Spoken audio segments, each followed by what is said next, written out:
Selamat sore, kami merupakan mahasiswa jurusan Informatika Fakultas Teknik Universitas Tanjung Pura. Di sini kami akan mempresentasikan tentang startup Shopee. Tugas ini merupakan tugas dari mata kuliah pengantar teknik informatika yang dibimbing oleh dosen Bapak Hengki Andra, ST MKOM. Kelompok diskusi kami adalah Christian Rocky, saya sendiri, dengan NIM D1041211020. Selanjutnya, Santi Vesira, dengan NIM D1042181003. Selanjutnya, Lausia Ram dengan NIM D1041211011. Selanjutnya, Muhammad Ifdal dengan NIM D1041211014. Di sini kami akan menjelaskan startup Shopee. Shopee adalah situs elektronik komersial yang diluncurkan pada tahun 2015. Situs ini menghubungkan penjual dan pembeli untuk bertransaksi dengan mudah dan aman.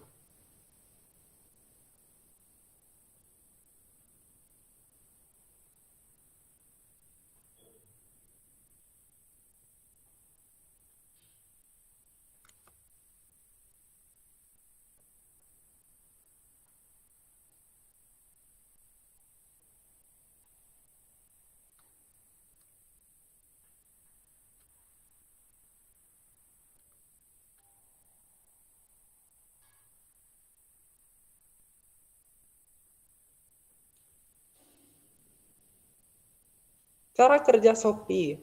Cara kerja aplikasi Shopee adalah dengan memfasilitasi penjual dan pembeli sebuah tempat atau marketplace yang aman dan mudah untuk bertransaksi secara online. Pembayaran dapat dilakukan melalui banyak cara, salah satunya berupa transfer bank maupun COD. Hasil akhir yang ditawarkan dari aplikasi Shopee adalah kemudahan dalam berbelanja. Selain itu, terdapat banyak fasilitas atau layanan seperti promo, beragam pilihan seperti metode pembayaran, dan cashback.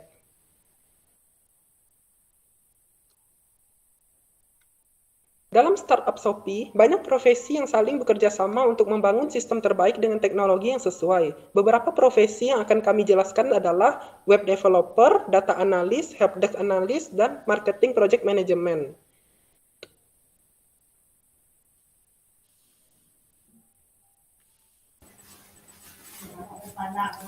Baik, di sini ada peran web developer. Web developer berperan untuk mengembangkan dan menjaga halaman web Shopee. Jadi, jika web Shopee itu diibaratkan bangunan, web developer adalah arsitek, pekerja bangunan sekaligus penjaga yang merawat hingga bersih-bersih setelah gedung selesai dibangun. Yang kedua, web developer harus membuat rencana untuk persiapan pembangunan sebuah situs web Shopee. Seperti apa saja proses yang berjalan, informasi apa saja yang akan diberikan, dan apa saja yang dapat membantu proses pembangunan nantinya. Rancangan dan perencanaan ini jadi semacam fondasi dan referensi buat web developer melangkah ke tahap berikutnya. Web developer bertugas menulis baris-baris kode bahasa pemrograman sehingga menghasilkan sebuah situs web Shopee yang dapat diakses oleh orang lain dengan berbagai instruksi. Web developer harus memastikan terlebih dahulu apakah situs web Shopee telah sesuai dengan rancangan. Juga menguji apakah situs tersebut aman, serta memastikan tidak ada masalah pada situs web Shopee.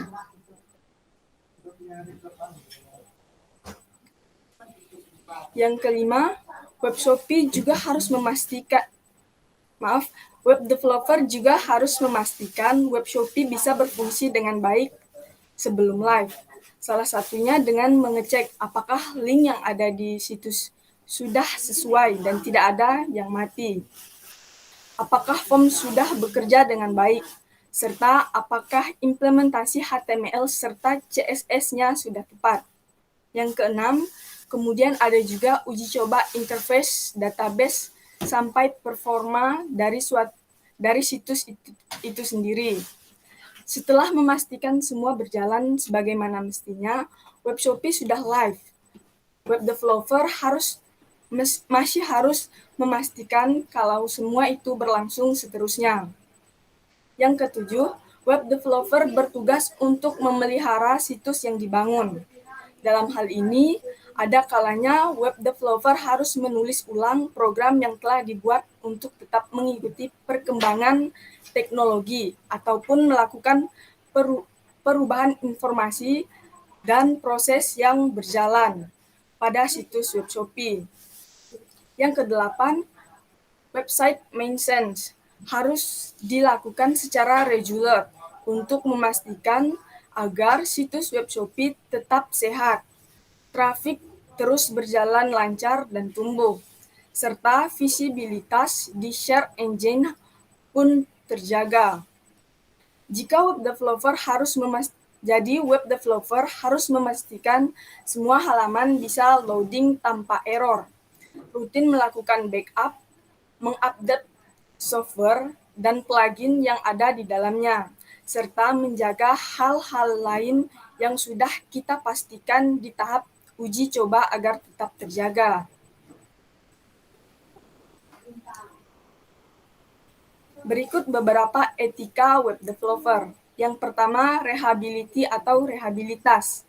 Memiliki tanggung jawab yang besar untuk memastikan proyek yang diterimanya dapat terselesaikan atau tidak, tentunya dengan mempercayakan koordinasi dengan programmer dan web designer. Yang kedua, confidentiality atau kerahasiaan.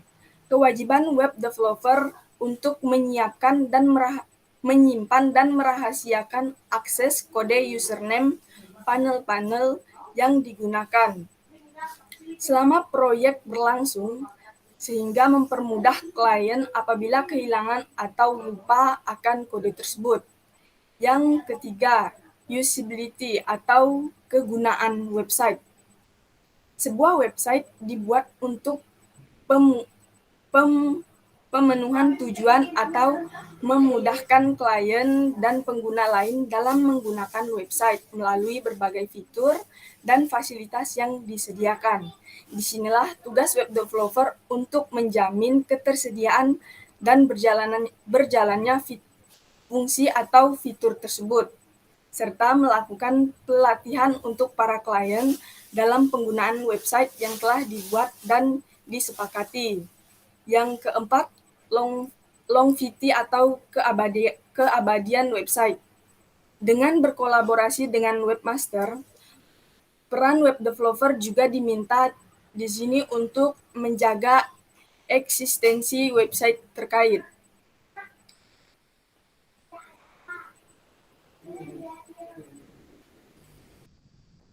Selanjutnya ada peran data analis.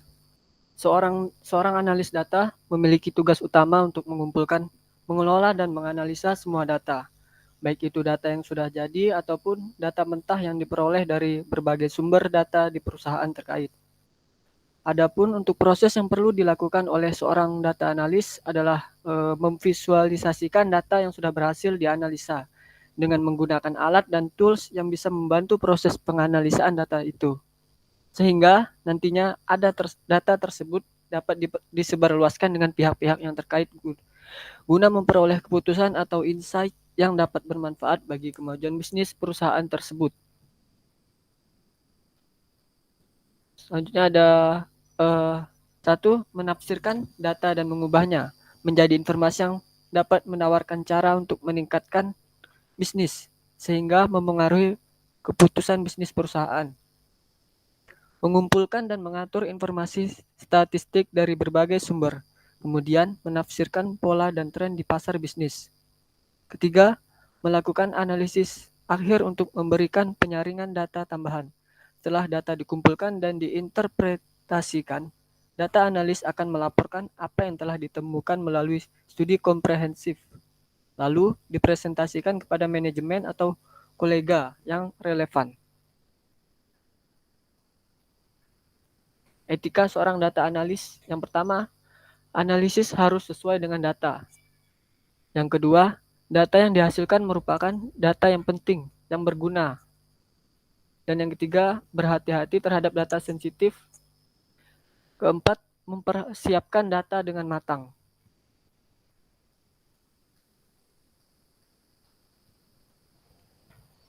Selanjutnya adalah peran helpdesk analis. Helpdesk adalah sebuah bagian dari perusahaan yang melayani pertanyaan teknis customer atau klien. Helpdesk berguna atau berperan untuk menjawab pertanyaan klien. Pertanyaan dapat disampaikan melalui telepon, email, maupun website. Peran helpdesk analis yang pertama adalah helpdesk berperan memberikan pelayanan terbaik pada penggunanya. Yang kedua, helpdesk berperan memberikan solusi atas pertanyaan-pertanyaan pengguna. Yang ketiga, helpdesk berperan dalam merekapitulasi penyelesaian masalah. Selanjutnya adalah etika seorang helpdesk analis. Helpdesk analis memiliki etika yang pertama, mengutamakan kepuasan pelanggan. Yang kedua, berusaha menyelesaikan masalah sesuai dengan prosedur. Yang ketiga, dapat menganalisis masalah dengan benar. Dan yang keempat, memiliki empati terhadap pengguna.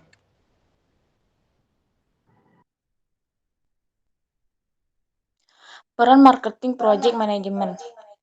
Tim marketing bertanggung jawab dalam membuat dan mengimplementasikan konsep untuk meningkatkan jumlah pengguna.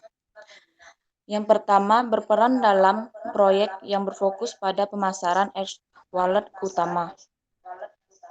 Yang kedua, membentuk branding dan kampanye Shopee.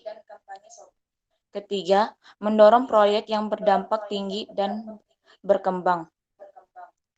Keempat, mengerjakan proyek secara efisien. Kelima, meninjau analisis semua metrik pemasaran utama setiap hari.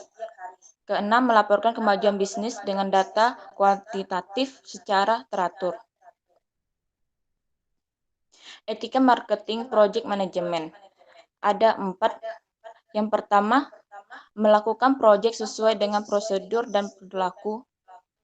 Kedua, proyek yang dijalankan harus sesuai dengan aturan atau pedoman. Ketiga, dapat menyelesaikan proyek dalam kurun waktu yang ditetapkan. Keempat, berusaha meningkatkan jumlah pengguna dengan teknis pemasaran yang tepat.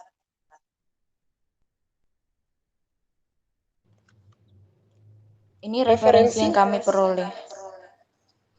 Referensi yang kami gunakan dalam menyusun presentasi ini, yang pertama, website 5pagi.id, yang kedua, website definite.co.id, yang ketiga, website aldidut.com, yang keempat, paris.shopee.co.id, yang kelima, glints.com. Demikian presentasi kami mengenai tugas presentasi suatu kondisi startup yang di sini merupakan startup Shopee. Kami ucapkan terima kasih atas perhatiannya dan mohon maaf bila terdapat kekurangan dalam presentasi kami. Terima kasih.